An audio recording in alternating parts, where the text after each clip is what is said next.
उदय ITI coaching class में आपका स्वागत है। स्टार्ट करते हैं इंजीनियरिंग ड्राइंग की क्लास। जो स्टूडेंट आईटीआई फर्स्ट ईयर में हैं उनके लिए एमसीक्यू क्वेश्चंस की एक सीरीज स्टार्ट है, जिसका यह थर्ड पार्ट है।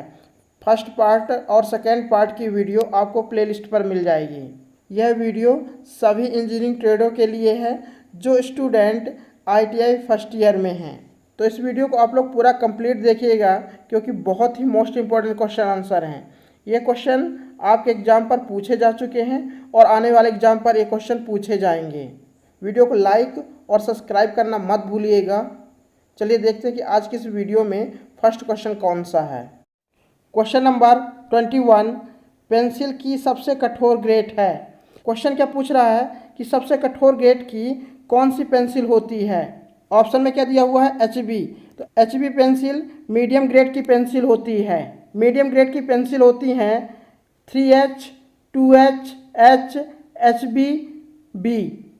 ये मीडियम ग्रेड की पेंसिल होती हैं।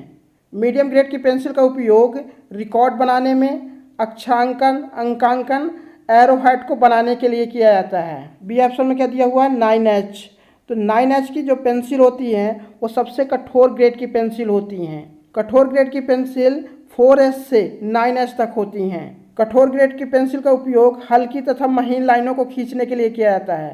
बी मीडियम ग्रेड की पेंसिल होती है। डी ऑप्शन में क्या दिया हुआ है, 6B। 6B सॉफ्ट ग्रेड की पेंसिल होती हैं। सॉफ्ट ग्रेड की पेंसिल 2B से 7B तक होती हैं, जिसका उपयोग मोटी और चमकदार लाइनों को खींचने के लिए किया जाता है। इसका आंसर क्या है, इसका बी आंसर सही है। सबसे कठोर ग्रेड की जो पेंसिल होती है वो 9H होती है, इसलिए इसका बी आंसर सही है। चलिए नेक्स्ट क्वेश्चन देखते हैं। क्वेश्चन नंबर 22, पेंसिल की सबसे नर्म ग्रेड है। क्वेश्चन क्या पूछ रहा है कि सबसे नर्म ग्रेड मतलब सबसे सॉफ्ट ग्रेड की कौन सी पेंसिल होती है। तो इसका आंसर तो आप लोगों को पता ही चल गया होगा। इसका डी आंसर सही है, 7B। 7B सबसे नर्म, सबसे सॉफ्ट ग्रेड की पेंसिल होती है और सबसे कठोर ग्रेड की पेंसिल होती है 9H, इसलिए इसका डी आंसर सही है। चलिए नेक्स्ट क्वेश्चन देखते हैं। क्वेश्चन नंबर 23, एक मानक अभ्यास के रूप में कौन सी शीर्ष ब्लॉक स्थिति सही है। शीर्ष ब्लॉक को क्या बोलते हैं, टाइटल ब्लॉक। क्वेश्चन क्या पूछ रहा है कि जो ड्राइंग शीट बनी हुई है, तो ड्राइंग शीट पर ये जो टाइटल ब्लॉक बना हुआ है, तो ड्राइंग शीट पर ये टाइटल ब्लॉक का सही स्थान कहाँ पास है। मतलब ड्राइंग शीट पर इस टाइटल ब्लॉक को कहाँ पास बनाया जाता है। ये ऑप्शन में देखिए, ये जो टाइटल ब्लॉक है ड्राइंग शीट के लेफ्ट साइड नीचे कोने में बना हुआ है, तो ये गलत है। बी ऑप्शन में देखिए, ये जो टाइटल ब्लॉक बना हुआ है ये ड्राइंग शीट के राइट साइड ऊपर की तरफ बना हुआ है, तो ये ऑप्शन गलत है। सी ऑप्शन में देखिए, ये जो टाइटल ब्लॉक है ड्राइंग शीट के लेफ्ट साइड ऊपर कोने में बना हुआ है, तो ये भी ऑप्शन गलत है। ऑप्शन डी में देखिए, ये जो टाइटल ब्लॉक है वो ड्राइंग शीट के राइट साइड नीचे कोने में बना हुआ है, तो इसका आंसर क्या है, इसका डी आंसर सही है। जो टाइटल ब्लॉक होता है वो ड्राइंग शीट के राइट साइड नीचे कोने में बनाया जाता है, इसलिए इसका डी आंसर सही है। टाइटल ब्लॉक का जो साइज होता है लंबाई में 185 mm और चौड़ाई में 65 mm होता है। चलिए नेक्स्ट क्वेश्चन देखते हैं। क्वेश्चन नंबर 24, मानक के अनुसार सर्कल में कौन सा आयाम सही ढंग से चिन्हित है। तो क्वेश्चन क्या पूछ रहा है कि चारों ऑप्शन में सर्कल बना हुआ है, कौन से सर्कल में सही ढंग से डायमेंशन किया हुआ है। ऑप्शन ए में देखिए, यह सर्कल बना हुआ है और सेंटर लाइन बनी हुई है, तो सेंटर लाइन में ही डायमेंशन लाइन को खींचकर और एरो हेड बनाकर डायमेंशन कर दिया गया है, तो यह गलत है, क्योंकि सेंटर लाइन में कभी भी एरो हेड को बनाकर डायमेंशन नहीं किया जाता। वृत्त की व्यास की माप को दिखाने के लिए सेंटर लाइन को छोड़ करके अलग से डायमेंशन लाइन खींच करके माप को दर्शाया जाता है। ऑप्शन बी में देखिए, यह सर्कल बना हुआ है और सेंटर लाइन खींची हुई है। सेंटर लाइन को छोड़ करके वृत्त के व्यास को दिखाने के लिए अलग से डायमेंशन लाइन को खींच करके डायमेंशनिंग की जाती है। तो इस तरह से किसी भी सर्कल का डायमेंशनिंग की जाती है, तो इसलिए इसका बी आंसर सही है। क्वेश्चन नंबर 25, IS मानक के अनुसार कौन सा ड्राइंग आयाम सही है। क्वेश्चन क्या पूछ रहा है कि जो ड्राइंग दी हुई है इन चारों ड्राइंगों में से कौन सी ड्राइंग का डायमेंशन सही किया गया है। ये जो ड्राइंग है, ड्राइंग की लंबाई, चौड़ाई और ऊंचाई की माप को दर्शाने के लिए डायमेंशन किया जाता है। तो इसको ध्यान समझिएगा। ये जो लाइन खींची हुई है इसको बोलते हैं विस्तार लाइन, और जो ये लाइन खींची हुई है इसको बोलते हैं डायमेंशन लाइन। तो ये जो माप लिखी हुई है इसको बोलते हैं डायमेंशन। तो डायमेंशन को हमेशा डायमेंशनिंग लाइन के ऊपर लिखा जाता है। जो ड्राइंग की जो माप होती है वो हमेशा डायमेंशन लाइन के ऊपर लिखा जाता है।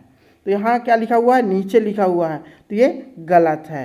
यहाँ पास भी नीचे लिखा हुआ है तो ये भी गलत है, तो ये ऑप्शन गलत है। बी ऑप्शन को देखिए, यहाँ पास भी जो माप लिखी हुई है वो नीचे लिखी हुई है, डायमेंशन लाइन के नीचे लिखी हुई है, तो ये ऑप्शन भी गलत है।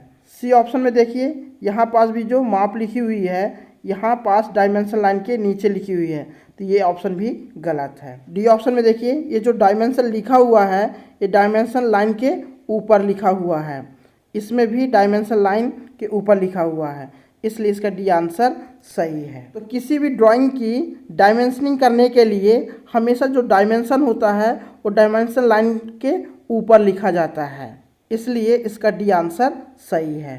चलिए नेक्स्ट क्वेश्चन देखते हैं। क्वेश्चन नंबर 26, उपकरण का नाम पहचानें। तो क्वेश्चन क्या पूछ रहा है कि जो फिगर में उपकरण दिया हुआ है इसका नाम पहचाने कि कौन सा उपकरण है। इस उपकरण को बोलते हैं बॉल पिन हैमर। का जो पिन वाला जो भाग है वो गोलाकार का है, बॉल के समान है, इसलिए इसको क्या बोलते हैं, बॉल पिन हैमर। इसका आंसर क्या है, इसका डी आंसर सही है, बॉल पिन हैमर। फिर ऑप्शन में क्या दिया हुआ है, क्रॉस पिन हैमर। तो इस हैमर को बोलते हैं क्रॉस पिन हैमर। इसमें देखिए ये आई होल बना हुआ है, इस आई होल के सीधे में हैंडल बना हुआ है और इसका पिन वाला जो भाग है वो हैंडल के क्रॉस में बना हुआ है, तो इसलिए इसको क्या बोलेंगे, क्रॉस पिन हैमर। फिर ऑप्शन में क्या दिया हुआ है, स्ट्रेट पिन हैमर को क्या बोलते हैं, सीधा पिन हैमर। तो यह स्ट्रेट पिन हैमर है, यह आई होल बना हुआ है, आई होल के सीधे में हैंडल बना हुआ है और जो पिन वाला भाग है वो हैंडल के सीधे में बना हुआ है, इसलिए इसको क्या बोलेंगे, straight pin hammer. Sledge hammer, तो इस हैमर को बोलते हैं स्लेज हैमर। चलिए नेक्स्ट क्वेश्चन देखते हैं। क्वेश्चन नंबर 27, ड्राइंग अभ्यास के अनुसार कौन सा ड्राइंग आयाम सही है। तो क्वेश्चन क्या पूछ रहा है कि जो 4 ड्राइंग दी हुई हैं इन चारों ड्राइंगों में से कौन सी ड्राइंग का डायमेंशन सही किया हुआ है। ए ऑप्शन में देखिए, ये ड्राइंग दी हुई है, इस ड्राइंग में लंबाई, चौड़ाई और ऊंचाई की माप को दर्शाने के लिए हम क्या करते हैं, डायमेंशनिंग करते हैं।